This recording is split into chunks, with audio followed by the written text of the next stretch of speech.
check this out.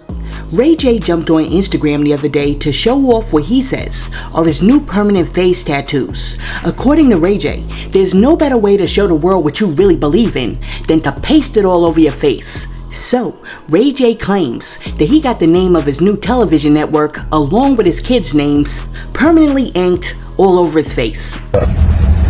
Real unattractive now. There you go.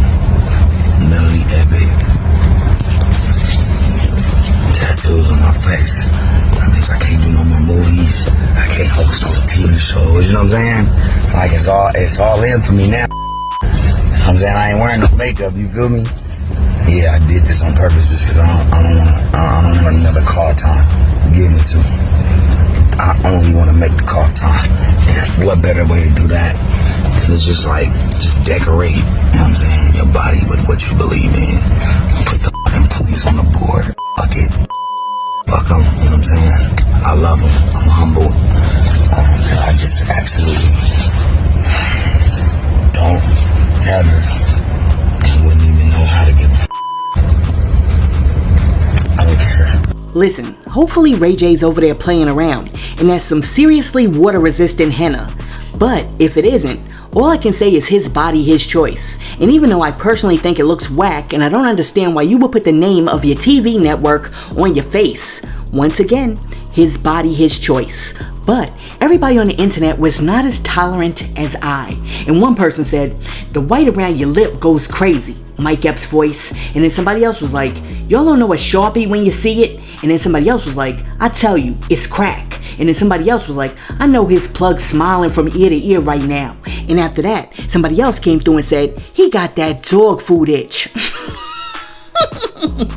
Not the dog food itch. Yo, y'all be killing me with these comments. Listen, let me know what you think about Ray J jumping online and claiming that he got the permanent face tattoos. Do you think that it's a good look, or do you think Ray J wilding out right now? And like somebody else said in the comments, Brandy need to come get her brother. Let me know in the comments, and while you're down there leaving a comment, be sure to like and subscribe to the channel. Now, peep this. The other day, Uncle Luke jumped online and he says that the reason why some of you chicks out there can't find yourself a good man is because 1, you can't cook, 2, you don't know how to give sloppy toppy, and 3, you don't know how to clean yourselves down there because some of y'all don't be D0ing. And I know, somebody's gonna come in the comment section like, Sauce, that's not how you pronounce the word. Listen, I get that, but you need to understand, there are certain words that YouTube doesn't like, so we gotta get creative with it. That's why y'all can't get no man. You gotta cook. You gotta be a great cook. You gotta be great at giving head. Your stuff gotta be tight and right. Half of y'all don't know how to douche. Y'all need to go back to the old days. Hey fellas, if you go in a girl in the girl bathroom and in the shower, she don't have that enema bag. I don't have it too much fun. If she don't have that bag in there with that vinegar, and water in there to make that thing tight and right. These girls don't even, they lost right now. I'm speaking of alien right now. They have no idea about that enema bag where they put that thing in that and they make it tight and right or soak in that what? Epsom salt, bring it back. Why y'all don't know nothing about soaking in some Epsom salt? Why y'all don't know how to put the vinegar on and everything? Y'all don't know nothing about that. These young mamas don't know how to teach these girls this. That's why your stuff all over the place. Your stuff all over the place. I'm sorry. When it's all, you can't keep no man like that, man. Feel like you've been ran through. They too young. Well, in response to Uncle Luke, mad women came out the cut, and one person said, D0ing. Yeah, sir, your time is expired. And then somebody else was like, you're not supposed to D0ing. And then somebody else was like, taking advice on caring for a vagina from someone who doesn't have one nor any education about them is insane. And then after that, somebody else came through and said, nah, a woman's body naturally cleanses itself. Of course, you will bathe and shower, but a woman does not need to de-oosh. As a matter of fact, de-ooshing may throw off the pH balance and cause all types of problems. If her vajayjay is smelling, she should make an appointment to go see her gynecologist. Listen, I'm not about to get into a to de-oosh or not to de-oosh debate. But what I will say is this, I have a few key rules that have really helped me out in life. And one of those rules is this, I don't take hygienic advice from ninjas who look mad musty. I'm sorry, but somebody had to say it. Now, I don't know Uncle Luke personally, so if I rolled up on him, it's possible that he could smell like strawberries wafting through an autumn breeze. However, over the TV, this ninja right here looks like he has sweaty balls. Do you guys all remember the SNL clip where Alec Baldwin and the two chicks were sitting on there talking about the sweaty balls? Classic. Well, anyway, Alec Baldwin is once again back in the news because the other day, a social media influencer and activist named CH‐ Barbie and Friends posted a video entitled, White Devil Alec Baldwin Attacked Me While I Was Trying to Get Coffee, which is now going viral on the internet. Check this out. Alec, can you please say Free Palestine one time? Why did you kill that lady? You killed that lady and got no jail time? No jail time, Alec? So sorry. No jail time, Alec. You're putting innocent people in jail, Alec Baldwin. I'm so sorry. Free Palestine, Alec, just one time, and I'll leave you alone. I'll leave you alone, I swear. Just say Free Palestine one time. One time. One time. Call the police. One time, Alec. You know he's a criminal. You know he's a fucking criminal. Come on, Alec. Just say Free Palestine one time. One time. Just one time. Please. And I'll leave you alone. Free Palestine. Fuck Israel. Fuck Zionism. Please say it. One time. Could you do me one quick favor? Let me tell you something, I stand with Alec Baldwin on this one, because that chick didn't have no business getting all up in his face, trying to force him to say something that he didn't feel like saying. See, one thing that's really been lost in this whole social media / iPhone generation is the concept of personal space. Listen, don't be getting all up on me like that. And don't be trying to bully me into saying something that I don't feel like saying while I'm trying to get me a cup of coffee. Look, as far as I'm concerned, this chick is lucky that all Alec Baldwin did was knock that phone out of her hands. Because this man is already stressed out. I mean, he's up for murder, he could be facing life in prison, his stress level is probably like a 20 out of 10. He just found out that his nephew Justin Bieber might have been over there getting diddled by the diddler. I mean, Alec Baldwin just may be one of the last people that you want to mess with right about now. Now, after the whole incident went down, crackhead Barney and friends jumped back on social media and wrote the following. They said, I was following Zionism rule number 1.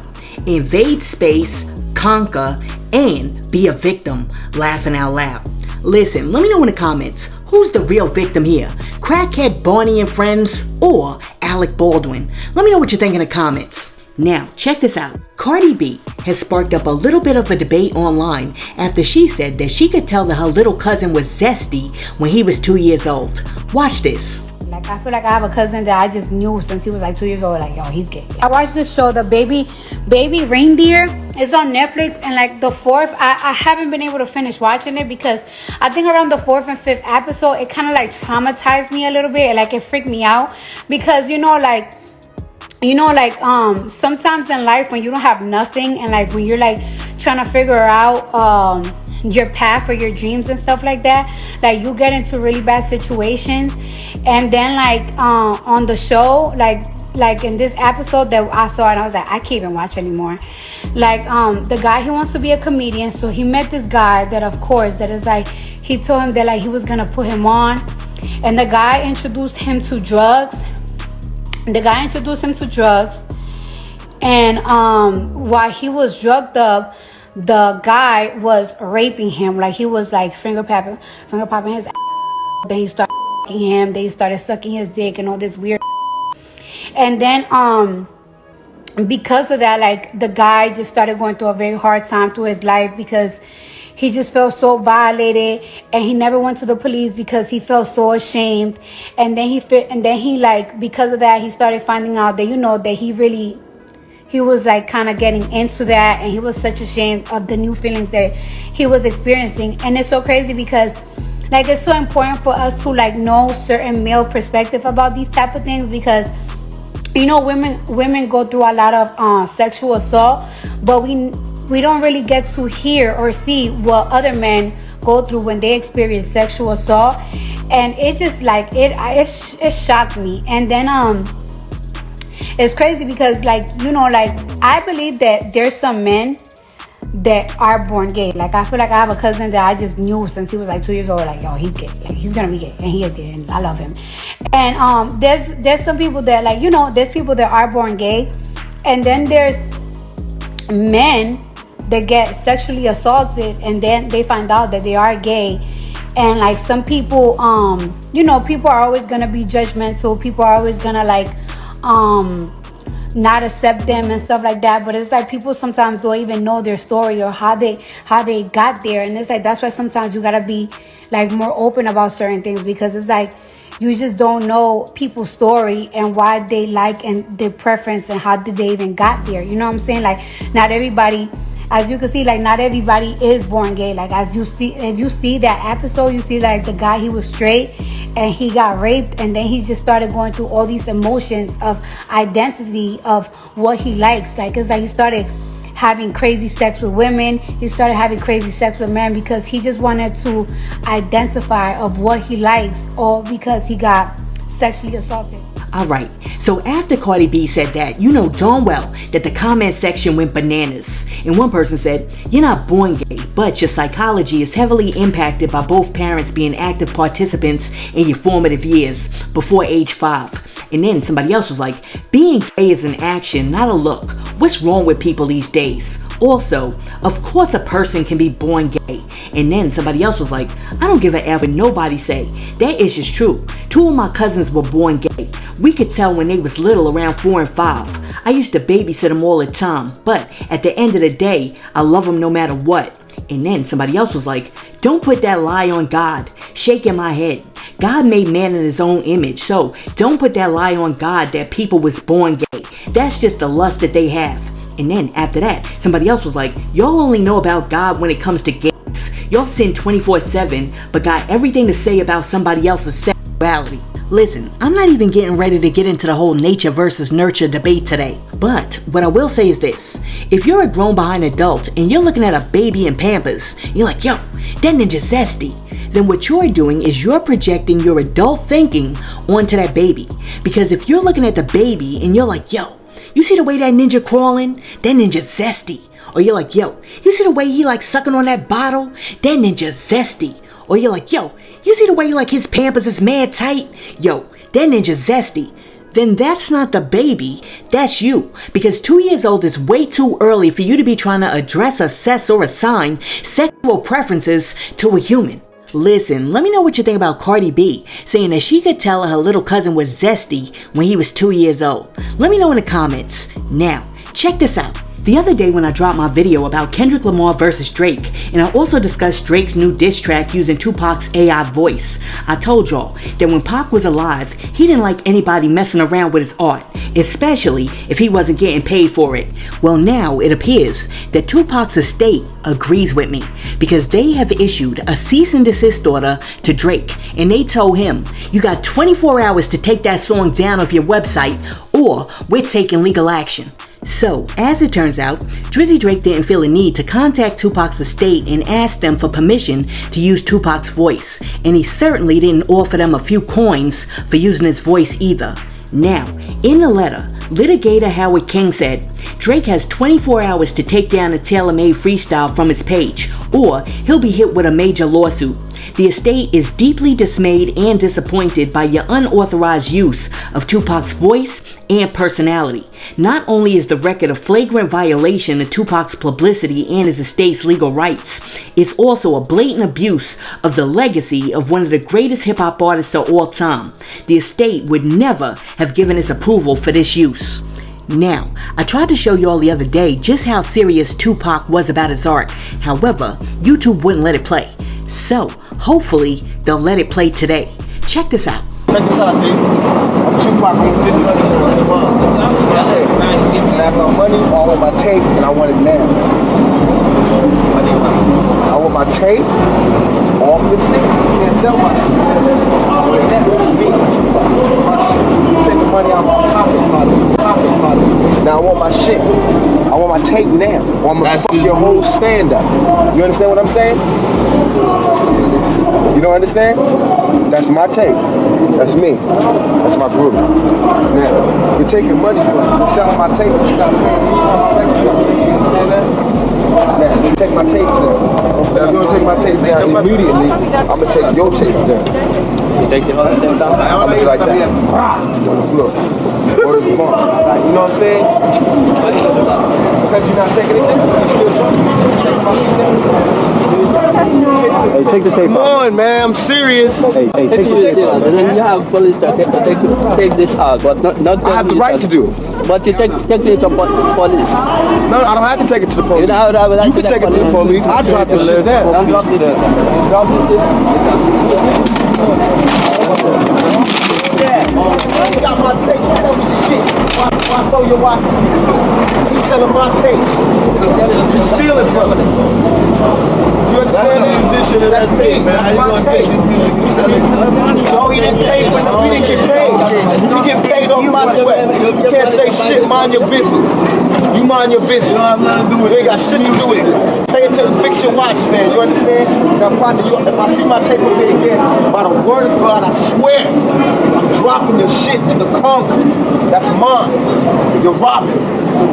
I'm not playing. I'm going to watch a movie. When I finish, I'm coming back. If my shit is out here, I'm dropping it. And if he says something, I'm dropping his watches. I'm serious. Fuck around. Fuck around. You been right in here. I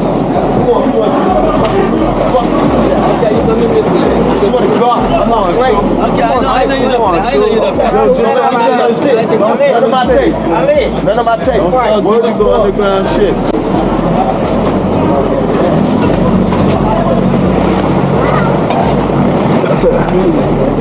They said D0ing. Selling my shit, got the nerve. Listen, there are some artists out there who make art, and they're like, use it, it's free use, it's open source. Tupac was not one of those dudes, which is why immediately when I heard Drake's song using like Tupac's AI, I was like, yo, this is mad disrespectful. Because one, it goes to show that Drake doesn't really understand or know who Tupac was, and two, it also shows that Drake does not have a full understanding of the history of hip-hop, which is mad weird because Drake is like 40. He should know better. Listen, let me know in the comments, what do you think about Tupac's estate hitting Drake with that cease and desist? And really quick, for the person who came in the comment section talking about if you understood the bars, you would understand the AI. Crazy. Let me tell you something. As far as like spitting bars and writing bars, I will crush you. Come back on the channel and like let's go head to head. I will shut you down. I will put you in a sleeper hold with my lyrical prowess. Just as celebs, I will destroy you when it comes to bars. Listen, don't come over here with that. You don't know. As a matter of fact, I need to write my own diss track against Drake.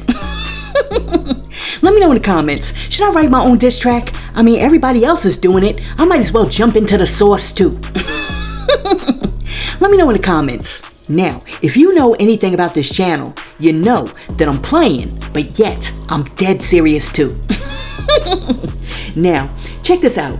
As you know, P. Diddy's alleged narco, Brendan Paul, was arrested at the Opa-locka airport in Florida for possession of Mary J. Juana and cocaine on the day that Diddy's houses got raided. After being cuffed up while trying to board the plane with Diddy, Brendan was charged with a few possessions charges, and a little later on he walked out of jail after a brief stay and paying a bond of $2,500. Well now, one of the possession charges against him has been dropped, and Brendan's attorney Brian Bieber has entered a not guilty plea for his other charges on his behalf. When discussing his client and his plea, Brian Bieber said, "We'll be dealing with it in a courtroom, not in a court of public opinion." I mean, honestly, this is one of those situations where we're gonna have to wait and see. Look, as I already told you, I'm not necessarily 100% sold on Little Rod's story. However, I do find it to be a little bit more than coincidence that Little Rod said that this dude had the fanny pack and he was feeding Diddy the drugs out of the fanny pack, and then the feds show up at the plane and this dude's got the fanny pack. I mean, how many drug dealers do you know that are running around in 2024 with the fanny pack?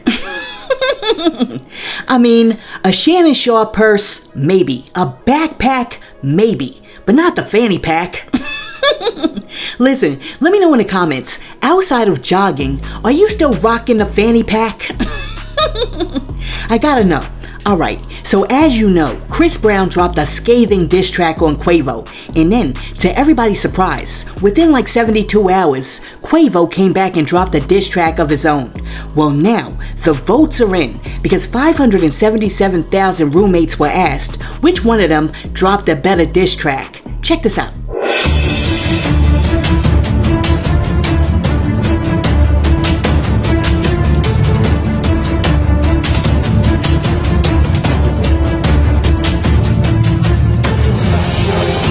Welp, there you have it.